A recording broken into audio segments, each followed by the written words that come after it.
जिस तरीके से इन्होंने लोक और तंत्र को अलग करके तबाह करने की कोशिश की है वो बहुत ही दुखद है। मेरा भी एक बयान आया था मीडिया में और पेपर में कुछ खबरें छपी थी।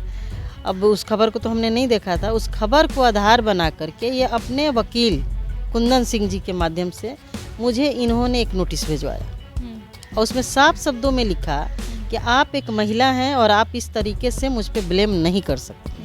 तो हम चैनल के माध्यम से पूछना चाहते हैं पाठक जी से कि मैं महिला तो हूँ, महिला और पुरुष दो ही जाति होता है। जनता महिला देख करके प्रतिनिधि नहीं चुनती है, जनता नेता चुनती है और मैं अपने जनता की प्रतिनिधि हूँ, मैं नेता हूँ और हमारे जनता के साथ। अपर मुख्य सचिव हैं शिक्षा विभाग के पाठक, काफ़ी सुर्खियां बटोर रहे हैं।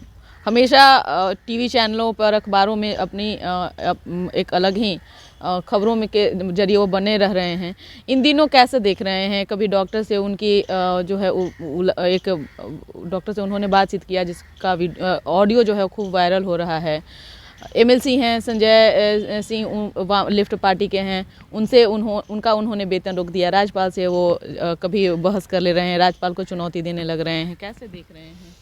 देखिए, सबसे बड़ी बात है कि लोकतंत्र में विधायिका सबसे बड़ा स्थान होता है उसका, उसके बाद ही कुछ भी होता है। और आपको पता होगा और उनको भी पता होगा, पाठक जी को, पढ़े लिखे लोग हैं, कि जब देश आज़ाद हुआ था तो हमारे नेता आदरणीय पंडित जवाहरलाल नेहरू जी ने कहा था कि राजनेता और ब्यूरोक्रेट्स दोनों में कोऑर्डिनेशन होना ज़रूरी है, तभी हमारा लोक और तंत्र सुरक्षित रहेगा। लेकिन जिस तरीके से इन्होंने लोक और तंत्र को अलग करके तबाह करने की कोशिश की है वो बहुत ही दुखद है। मेरा भी एक बयान आया था मीडिया में और पेपर में कुछ खबरें छपी थी।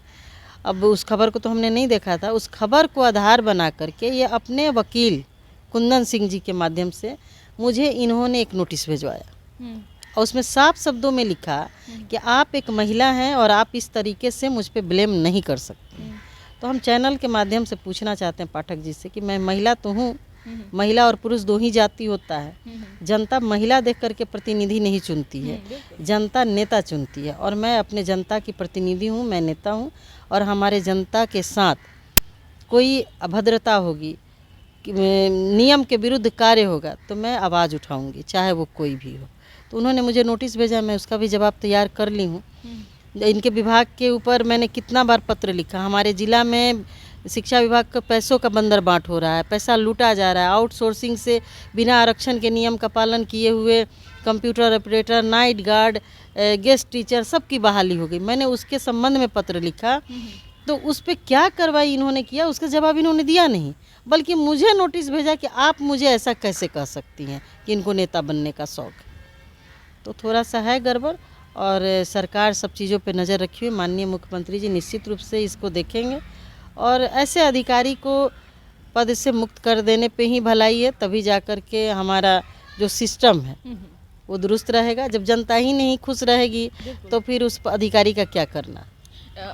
एक सवाल अभी तो है ना कि ऐसे में तो सरकार की ही किरकिरी हो रही है। देखिए, सरकार की किरकिरी तो निश्चित रूप से हो रही है, लेकिन कुछ अधिकारी ऐसे होते हैं जो खुद अपना टीआरपी बढ़ाने के लिए कि मैं बहुत ईमानदार हूँ, मैं बहुत अच्छा काम कर रहा हूँ, इस वजह से वो मीडिया में बने रहना चाहते हैं। कहावत है ना कि बहुत उछल कूद किए कि ये कुछ भी नहीं।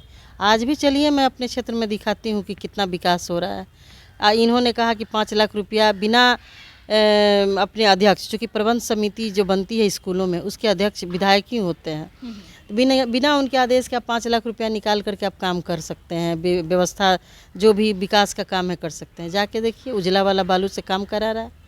तो विकास फंड है क्या?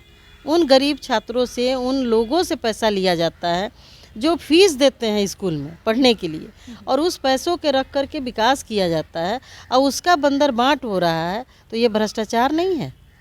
आप क्या कर रहे हैं? एक तरफ तो प्रबंध समिति रन कर रहा है, उसको एबॉलिश आपने नहीं किया, उसको स्थगित आपने नहीं किया, ना शिथिल किया। आप कर भी नहीं सकते हैं, क्योंकि कानून हम बनाते हैं, उसका पालन आपको करना है। अब पालन आप कर रहे हैं और आप तमाशा किए हुए हैं। ये कहीं से उचित है? ये बिल्कुल सही नहीं है। और मुझे तो लगता है कि जब बजट सेशन होगा तो इस पर बहुत हंगामा होने वाला है। अभी इस बात को उठाएंगे? बिल्कुल उठाएंगे, क्योंकि विकास का फंड होता है स्कूल के विकास के लिए। विकास हो नहीं रहा है, पैसों का बंदरबाट हो रहा है, तो ये तो आवाज़ उठेगा ही। एक सवाल अभी है कि अभी छुट्टी को लेकर भी काफ़ी है तौबा मचा हुआ है।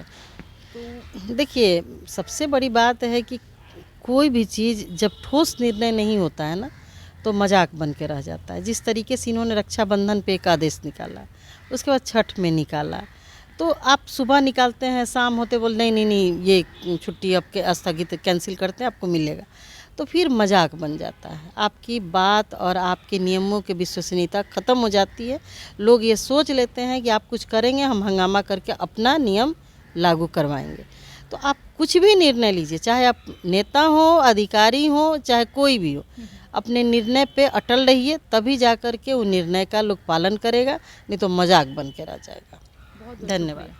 तो आपने सुना कि क्या कुछ कहना था कांग्रेस विधायिका प्रतिमा दास का। बड़े ही बेबाकी से अपनी बातों को रखते हैं, हमेशा से रखती आई हैं ये, और उम्मीद करते हैं कि आप इनकी बातों से सहमत होंगे। अपना ओपिनियन जरूर कमेंट बॉक्स में दीजिएगा। इस पर बस इतना ही। बने रहिए न्यूज़ नेशन के साथ। धन्यवाद।